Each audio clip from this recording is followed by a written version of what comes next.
We are now seeing a sustainability revolution in the world that has the magnitude of the Industrial Revolution that started, of course, here in the UK, but it has the speed of the digital and information revolution.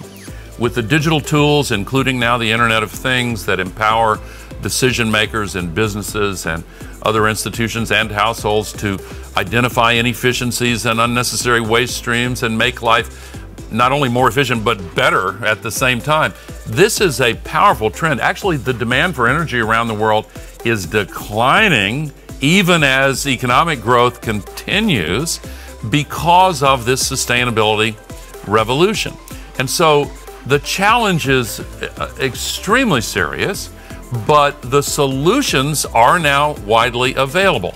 And the mass movement that's building around the world to overcome the resistance of legacy political forces that are still rooted in the past. And for 150 years, we have depended on fossil fuels. And of course, they've given us many blessings.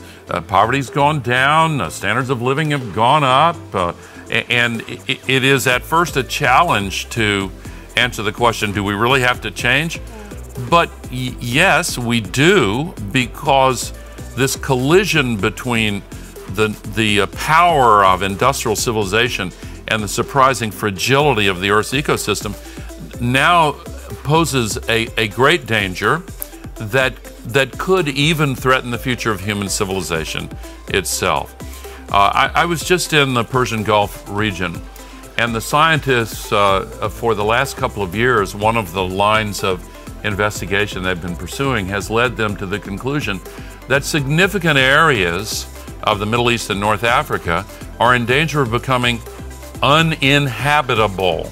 We're creating conditions that haven't been present on the Earth for millions and millions of years. Just this morning, the new study was released that the all-time record low for ice in the Arctic in the wintertime was reached for the third year in a row. Last year, globally, was the hottest year ever measured with instruments. The previous record was the year before, which broke the previous record, which was the year before that.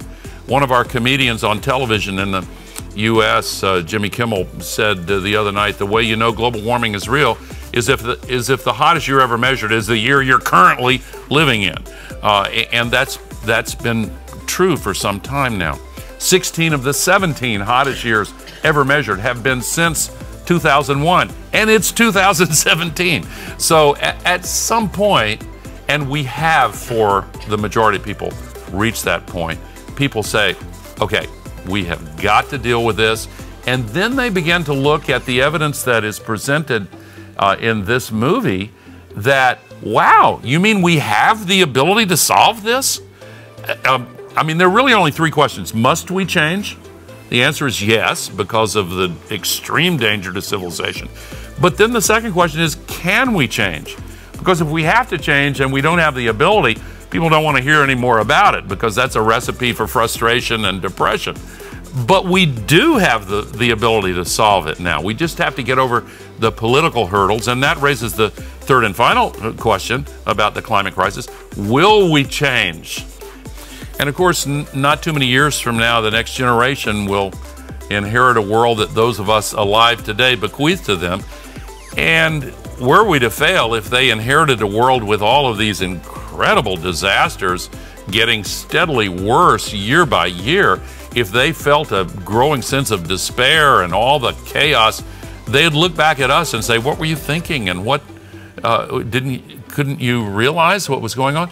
But if instead they live in a world with hope and a sense of renewal, and they look at their own children and feel that their lives will be better still, I want them to look back at us and ask, how did you find the moral courage to rise up and say, let's change, let's do the right thing?